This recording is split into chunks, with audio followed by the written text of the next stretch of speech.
I'm going to be taking a look at creating monsters and creatures using Fantasy Grounds and some AI assistance. So essentially, we're going to take a look at NPCs, some of the artwork that might be involved. We'll go to some basics, and then we'll get into some more advanced things, and then I'll show you some AI tips to help you create content if needed.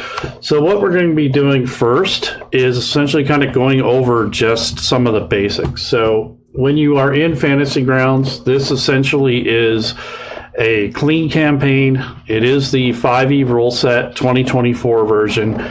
You can use whatever rule set you like. And just as a heads up, this is not an official Fantasy Grounds Smiteworks video. This is a kind of a fan-driven project. This is the Fantasy Grounds Academy. So I just wanted to make that clear up front. Nonetheless, what we're going to be doing is taking a look at how to create these creatures if needed for either homebrew campaign, or maybe you're just enhancing something that's already there. So basically, in the library under modules, I don't have anything loaded yet. So you're going to need some content. If you don't have like the player's handbook or the monster manual, it makes it a little bit more difficult and challenging to make content. However, if I go to activate content, I can essentially go in and turn on things that I own, provided that you have those.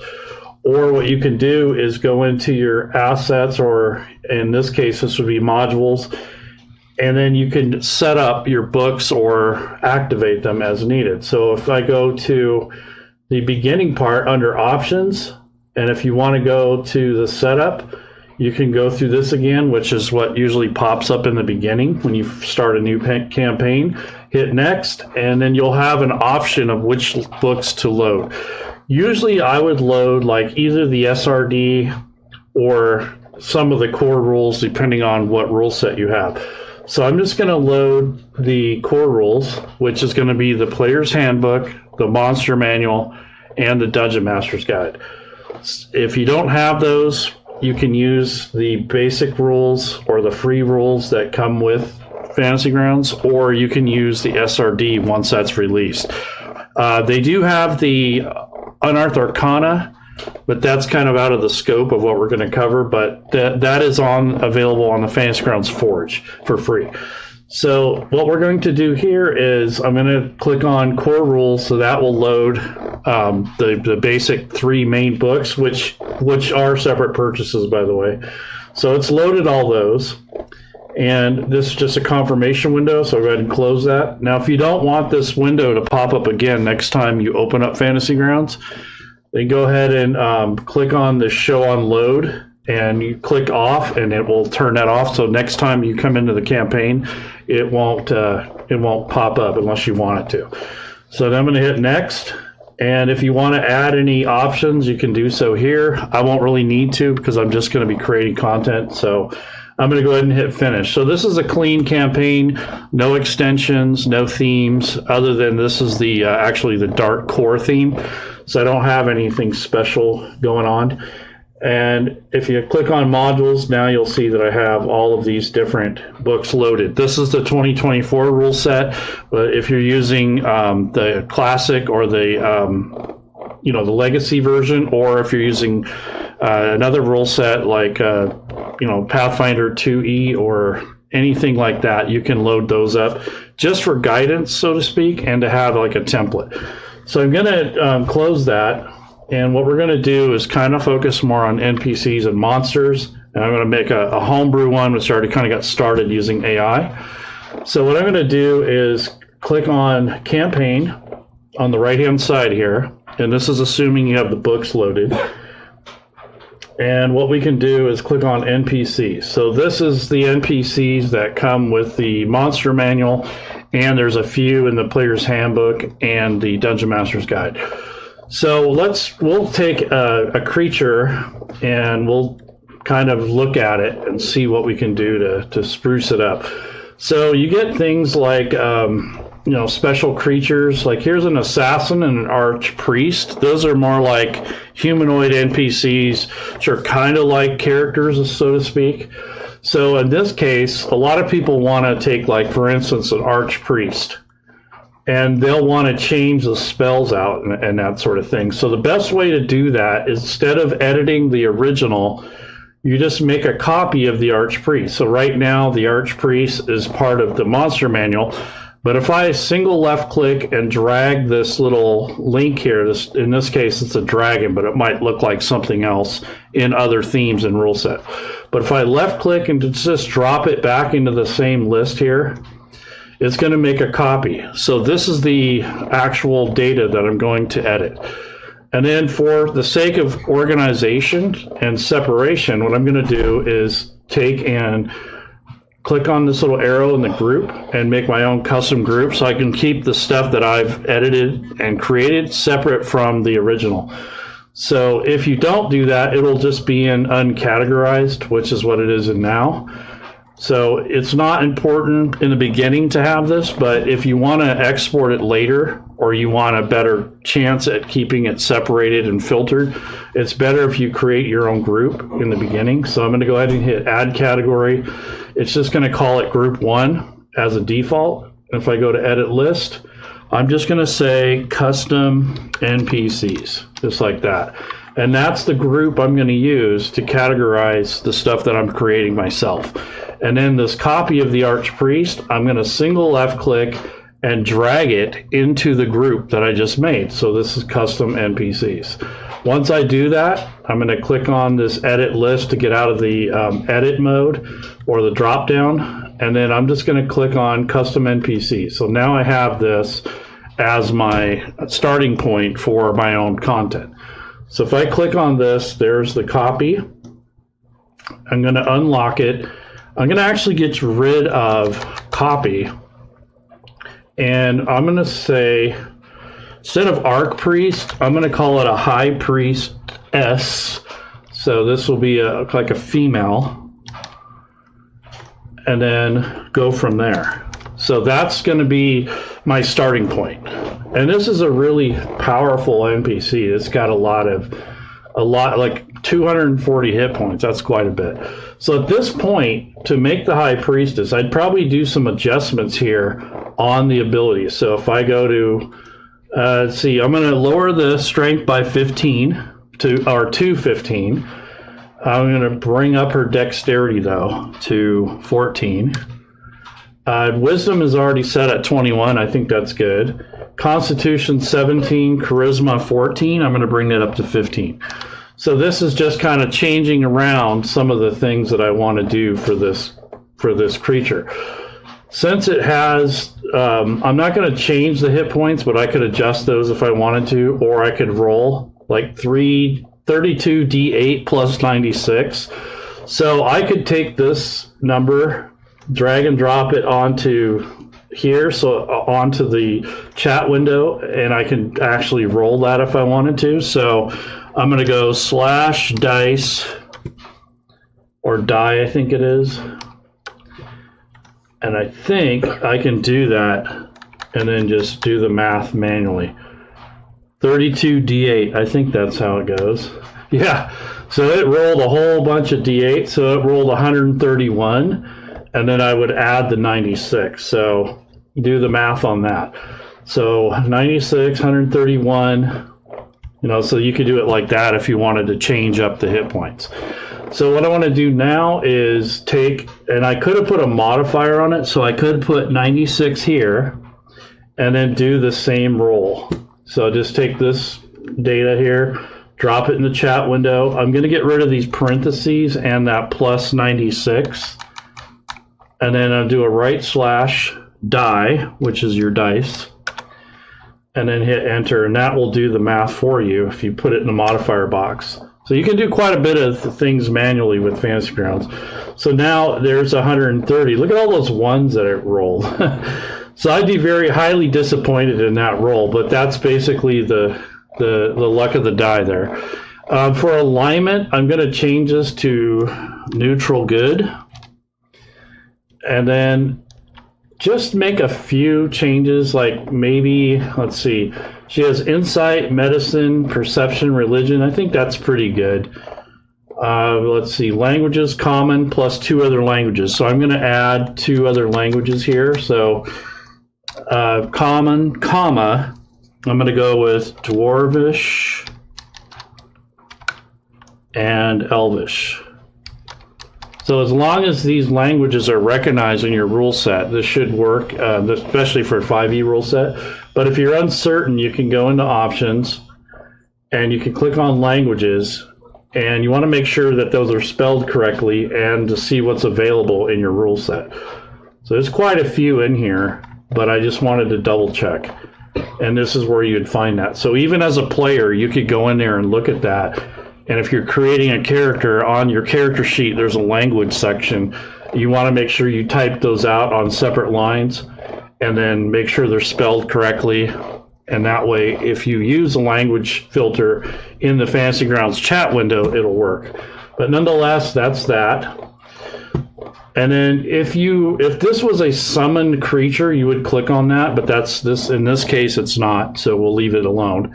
If you want to modify the modifiers or the saves, you can hover over one of these two cells and then use the mouse wheel and control basically to increase or decrease these numbers. So that's how you do that. You can't type in these fields, so you just have to mouse over, hold the right control key, and then use your mouse wheel to increase or decrease. Another thing is these will change with the regular stat, so they'll be level. But if you need to adjust it for any reason, like for proficiency bonus, that sort of thing, then that's how you would do it. Passive perception is 19. Gear is chainmail, holy symbol, and I'm going to add a mace to this gear. And then the challenge rating is 12, proficiency +4. XP is 8,400. So this is just basically the basics for editing. And the other thing is, if you look, let's see, I have this highlighted here. That is set up in a certain way or language, basically, that will allow for you to have it to parse. So if you double click on it, it's going to roll a die. So when you have it worded properly, it will parse and it will automatically create the attack roll and the damage depending on how you worded it. So if you need to know where this wording is, if you go to the Fantasy Grounds Atlassian,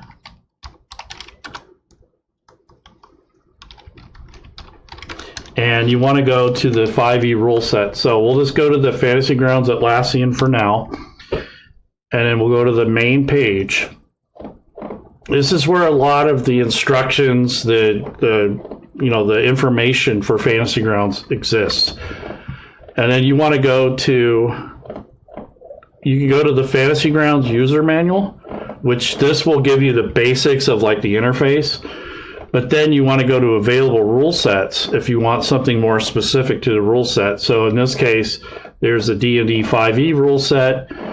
And then you start drilling down into the information that you want. So if you go to the 5e effects for advanced automation, this talks about some of the automatic and some of the things that you can do with effects and with customizing for your players, but it also covers NPCs. If you scroll further down, it actually has the information that is required for the syntax. So as has been seen from notes above, there is a syntax which must be followed so that the effects will work properly. And that's what, when you see these, like when you highlight the text here, when you mouse over, you'll see the blue lighting. So that's a saving throw.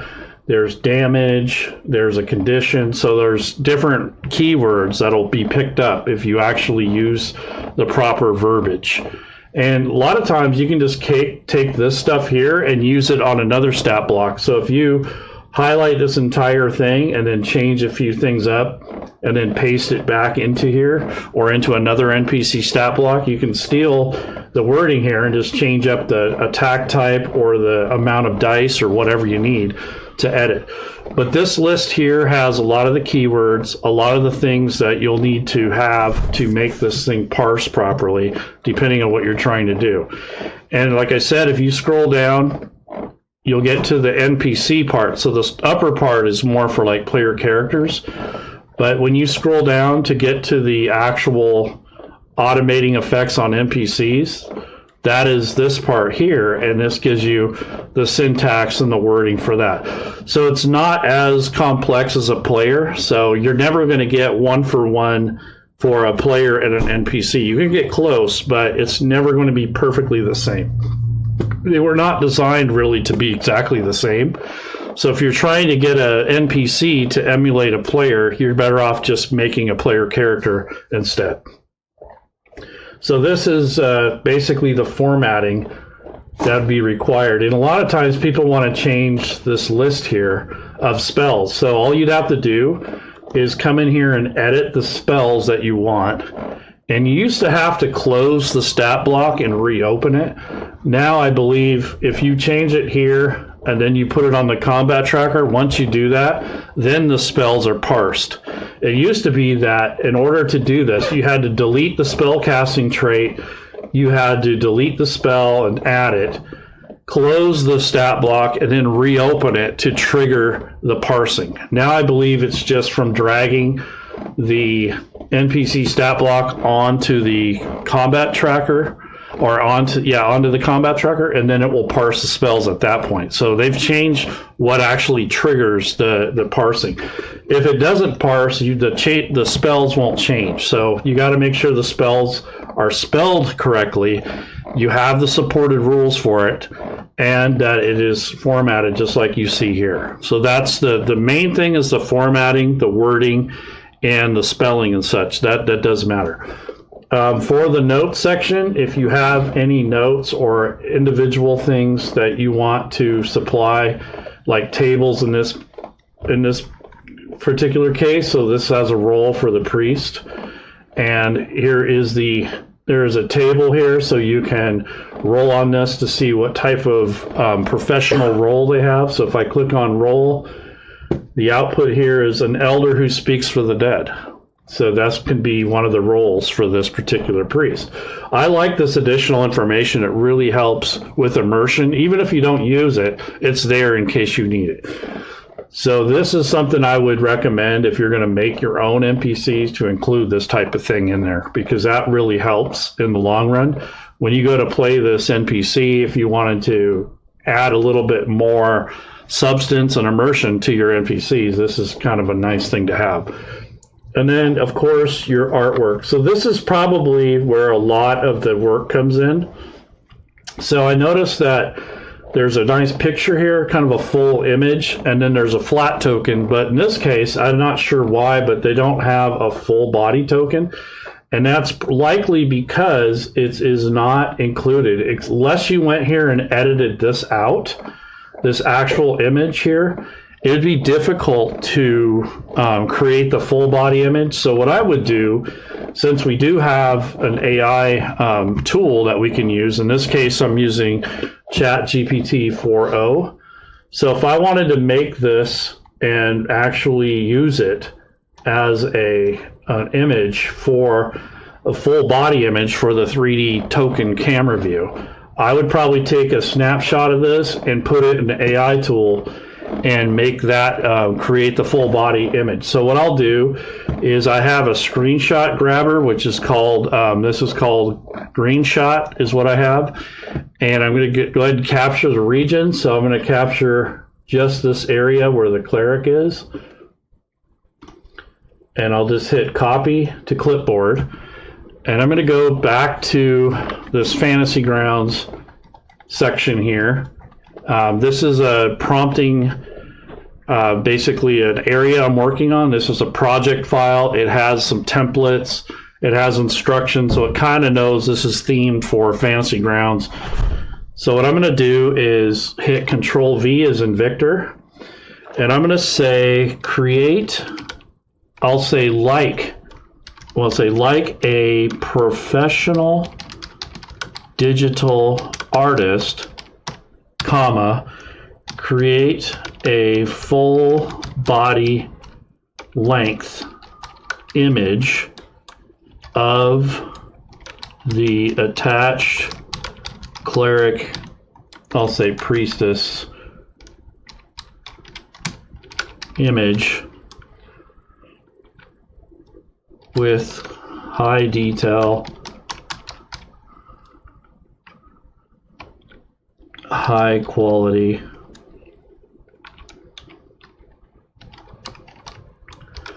and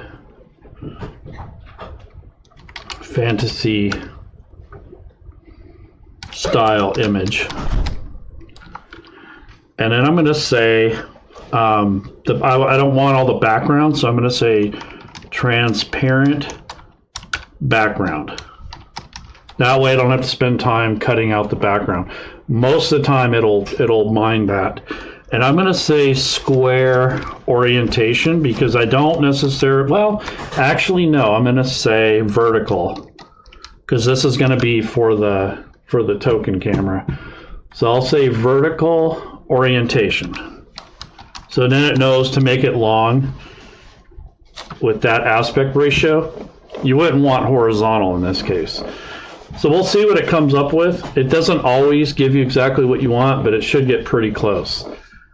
This is something that you could do with any rule set, and you can also do it with whatever images you need. You can get them from the internet or from the content. What I notice is if you actually use content that you own and you copy and paste it, the art style will match a little bit better instead of a bunch of randomness. So if you want the art style to kind of match what's already there, it's useful to do it this way as opposed to just grabbing something randomly off the internet. But you never know. You might be pleasantly surprised and end up with something really neat. So it's kind of a luck thing. Also experience and practice. So once you get the hang of prompting and using an AI tool and get comfortable with it, you can do all kinds of stuff with it. So we'll see if this actually comes out okay. I don't know if it's going to, but at least you would have something to put here in the token camera. So yes, you go through quite a bit of drama here to get a lot of these art pieces, but that's probably the most protected asset of any role-playing game is the artwork. So if you are missing something or you want something that will complement what you already have, this might be the way to go for you. So it kind of depends on, what your needs are and the type of immersion you want to provide for your players. So far, this looks pretty decent. So it's not exactly the same, but it'll work. I mean, it's pretty close. Here's the image of the flat token. So yeah, I would use this any day. So this could be the token camera art that you would associate with this particular cleric. So if you wanted to add art or change it, maybe you want to have an entirely different background, you could do stuff like that if you need to. So here are, I don't know what this is down here, but nonetheless, there we go. Can I have paper and a pen, please? So this is now something that you can copy into your assets in the Fantasy Grounds. And you can associate it with this camera view. But I do recommend that you use the 3D editor that SmiteWorks has provided for free for their developers. So what I'm talking about is actually a program that's used by SmiteWorks, and it's a separate free download. And essentially, you can use this to create the images that you need for your project, and this sets up the width and the height and the center point of the image, and it defines the image so that when you use it in the 3D camera mode, it actually faces and it looks proper, and it's the right height. Sometimes it'll work just by pasting in an image. It'll just work depending on the size of it. But if it's like a large creature or a creature that flies or something like that, you're going to want to use the Metadata image tool. And that's free on the Fantasy Grounds forums. So basically, this is how you can edit and create your own monsters or use your existing monsters and modify them so you don't have to start from scratch. So speaking of starting from scratch, I've already kind of done something like that. So I want to go back up to some of this concept that I have here. So this thing is called the Graven Maw, and essentially it's this really hideous creature. It almost looks like something out of Cthulhu or something like that. But basically this thing is hideous. It's a CR3 creature. It kind of has like poison and disease. It doesn't really have a traditional face, but if you look at it, it's kind of like it's got this really ugly kind of I don't know, like a chest thing here, where you can see its mouth here and it has these tendrils up here. So I made this thing from scratch, using AI, of course, for assistance. But the concept of it is something I kind of came up with, but then an AI tool actually helped me develop it. So basically, I have this kind of this weird, ugly creature here, and I can actually put this into Fantasy Grounds fairly quickly. But again, you're going to if you're going to provide artwork, it's going to take a while to do. So just kind of give you fair warning. So large aberration, chaotic evil. So I'll take this information and I'm going to copy this data here. So this is important for formatting purposes. So again, all this wording is coming from that SRD, or it's coming from the 5e effects automation. So in case you're uncertain of how to word it, and I'm going to use the import tool. So most rule sets do not have an NPC import tool. You have to manually type them in like I was earlier. But in this case, I'm going to go ahead and click on this hamburger menu, which is in the NPC area. And this is a tool that was developed by SmiteWorks for the 5e rule set. There's a couple other rule sets that have like utilities that makes it easier to import NPC stat blocks. But by far, this one works so pretty quick. So I'm pasting just the stat block information, and this includes the name and all the verbiage and such. I can right click and go to clean up text, which is going to remove any excess carriage returns and give you kind of a preview of what it's going to look like. So I'm going to click on clean up text. You don't have to do that. That's just a preview thing. So everything is in here. Now I want to go ahead and paste in the information part, which is over here underneath. I don't want to paste that into the actual stat block part. I just want to put it in for this actual creature. So what I'm going to do is take this information here and hit copy, and then hit Control V for paste. And then what I'll do is I'll probably end up making these as tables later, but for the time being, I'll just have them on the stat block. And then if you need to, you can format this information. So here's the information. I'm going to right click, clean up text, get rid of the extra spaces, and then just do a little bit of formatting, like making these bold. And then we'll do like, you know, kind of like you would see in an actual book, you know, like you'd have all these things in bold for the table names. So it's kind of up to you what exactly you want. All right, so we'll just call that good. So here's all the extra information. That's all the stuff for immersion. Like I said, you may not use it all, but at least you'll have stuff ready to go. So I'm going to hit import. I'll see if this actually imported correctly. And so far, just from the initial impression, it looks like it did.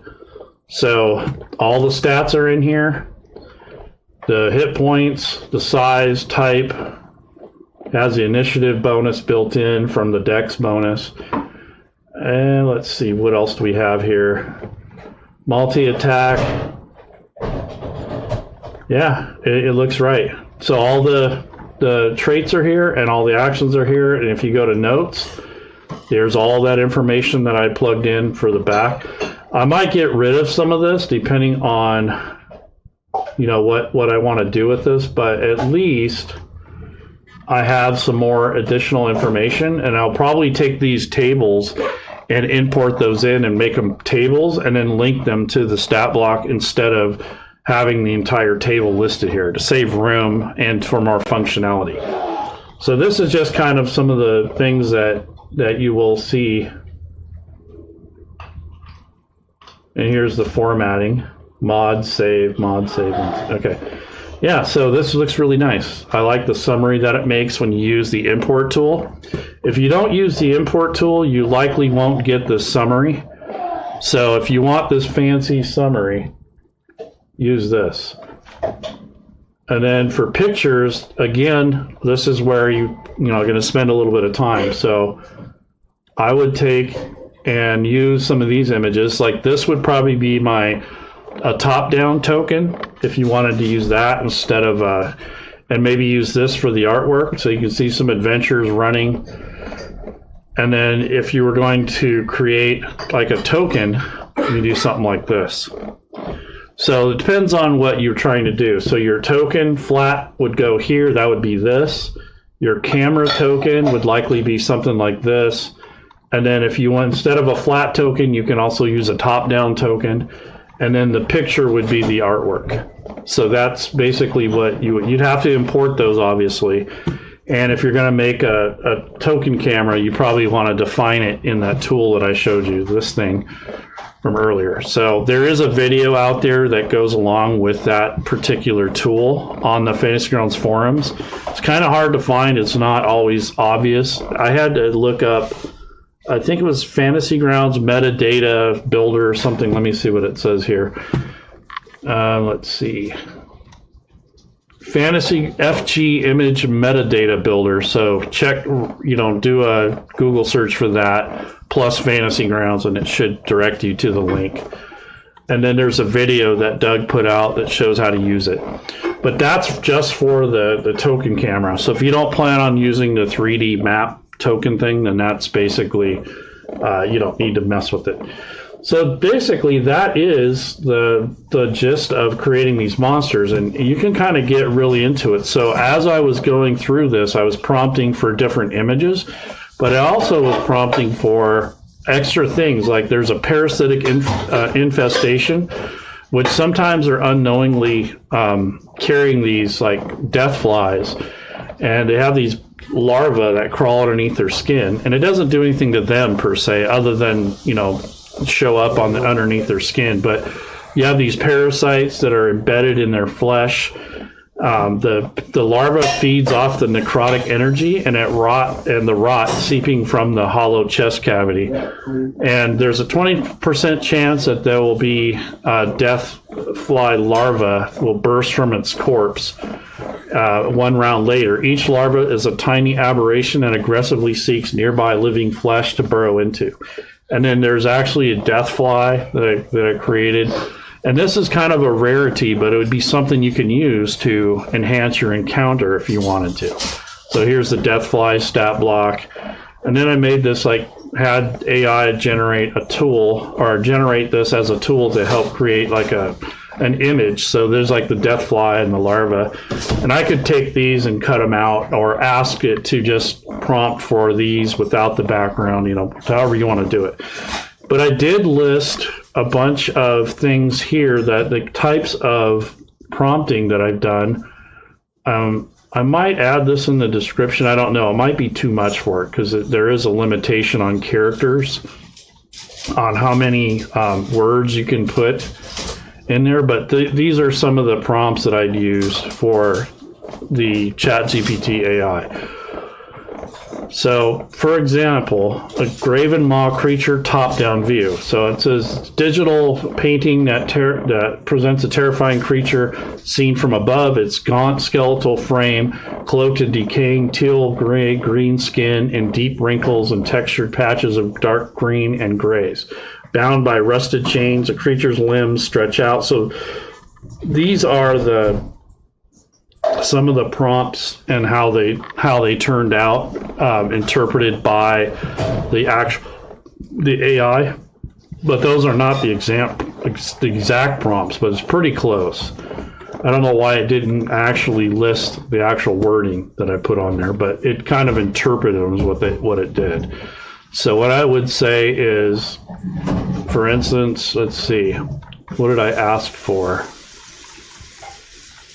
So when you get up into the artwork and the stat blocks, how you actually ask for the content is important, because then you'll get the correct output. And then I also created templates so that it knows the output that I want, in order to make it easier to import into Fantasy Grounds. Otherwise, it's not going to parse correctly, and it's going to drive you nuts. So you got to really give it a really good example of the wording and the type of output you're looking for. And once you do that, it helps keep it on track. Once in a while you have to say no, let's do it this way, but usually it'll stay on track. It's better than it used to be. It used to just do it whatever it felt like. Now it's a little bit better, a little bit more consistent. So what you can do now is, like, let's say here's the cleric here. Maybe this one priestess is going up against that creature. So you could do something like that, set this up, like this high-level priestess is going to purge the grave maw out of the existence or something like that. So you could do that. And this is kind of neat. I like that it took this image and it was able to make something close with the style and the coloring. So this would make it available so you can use it in that tool that I was showing you, this thing. Let's see if I can actually paste anything in here. Now I'd have to download it onto my hard drive and then define the image. But anyways, that's pretty much what I have for today. Hopefully that helps you with making your homebrew content and gives you just some ideas of some of the capabilities of Fantasy Grounds. I don't think that this is something that you're going to get right away, but like I said, if you use a stat block that's already existing and you get, instead of using this import tool, it'll help you get a better idea of the wording and how it should look. And once you kind of get used to what to look for and how it should look text-wise, then you can do this kind of thing fairly easily. I mean, it still takes a little work and time. Like I said, the artwork is probably the most tedious part of this. And what's really nice about the new ChatGPT 4.0 is it actually has like a... It has like a... matter of that orderly foods I threw up again. So it would have like, I don't know, like a summary of all of the images and the art. So if I go back to here, this is the main, and click on library, all the images that I've generated will be in this area. So I don't have to comb through all of the separate iterations. And then I could just take and download these and then put them into Fantasy Grounds in the right areas. So you have to put like all your tokens in the token area, all of your regular artwork in the art area. If you had like a profile picture for characters, you'd have to put those in that area. So there is some, a little bit of know-how and some practice, but essentially this makes it easier for me to grab these images and use them. Instead of going through all the conversations that I made, I can just download them from the library section. So this is a paid plus account. So I don't know if this is available in the free account, but nonetheless, that makes it so much easier to go through. But I really like how these turned out. So a lot of these are pretty scary. So like this, I could use this. And I would take this into like Canva to edit it. And since it has the background, I would probably just take this and hit Control V. And this is a square already. And what I would do is resize this to, I would make this like a large creature instead of a medium, because it is 12 feet tall. So in this case, 512 by 512 image. So that would take up 4 squares essentially if it's defined as a large creature. So create custom size 512. Oops. Custom size, go to 512 by 512. Maybe a little later. And then hit resize the design. You won't notice it right away, but basically it resized that image because it was almost double the size. Then I'll hit Control V, and then I'll resize this image so that it makes sure that it takes up most of this area. Or you can, however you want to do it. But this would be for a token for that size. So if I want to do it for the full body image, then I would resize it back to 1024 by 1024. So resize the design. Now it's resized for that particular type of art. And if you have the paid version of Canva, there is a tool, background remover. It's right on this toolbar up here. So if you have background that you want to remove, it does a pretty good job. So, it took away the ground and the background. So now I would export this as a transparent image and then edit it with this metadata tool, and then import it into Fantasy Grounds with the XML files. It has to have the definition file. And then this would be used for the 3D token. So that's, some of the things you can do. And then if you wanted to, like, you can take some of the other artwork. Like if I go back to this, and let's say I wanted to use this thing here. So this would be the one I'd use for 512 by 512. So kind of depends on what you're doing. But Can you pull out another? so what I would do is create another design with a custom size, and this one would be 512 by 512 because this is going to be a token for a large creature. And medium creatures are 256 by 256, provided you're going to be using WebP. And let's see, Control V. So this one already has the background taken out, so I don't really have to do too much to it. I'm just going to click remove background just in case for the white part. There we go. And I like how I was able to prompt it to get these tentacles to stick out a little bit. That's exactly how I wanted it to look. So you can prompt this to do that. You just have to word it a certain way. And then what I'll do is I'll export this as a transparent image and use that for the flat token. And then the artwork, I would just put it in here as for a background and leave it at 1024 by 1024 and use that for just the regular art. And then you import that into Fantasy Grounds under your assets. So when you're using these, make sure you have tokens selected for the token. When you're done, and you click folder after you click token, and that'll bring up the folder on the back end of Fantasy Grounds so you can store the images. So I would make like a subfolder and just put, whatever you want to title it. And then when you're done, for portraits, that's more for characters, but for the rest of the artwork, such as the full body or the actual scene, then you would put that in images, click on folder, and you'd have the subfolder here, and you can make another subfolder if you want and put the other images in here. So once you do that, then you would hit this refresh and it would make the folders here. And then when you're done with your NPCs creating them, you just associate those particular images with your NPC stat block or whatever you're doing. So there's that. I think I've kind of went through that and more. So if you guys have any questions, just leave it in the description at the end of the video on YouTube, or you can hit me up in the Fantasy Grounds Academy Discord. And by the way, if you want to support us, I got all the links in the actual video description. We have Patreon, we have all kinds of stuff. And then also we're doing a kind of a 8th anniversary of our community, which is a Founders Day 8, and that's coming up at the end of July. So you guys take care. Resources will be in the description of the video, and I'll see you around next time. Bye-bye.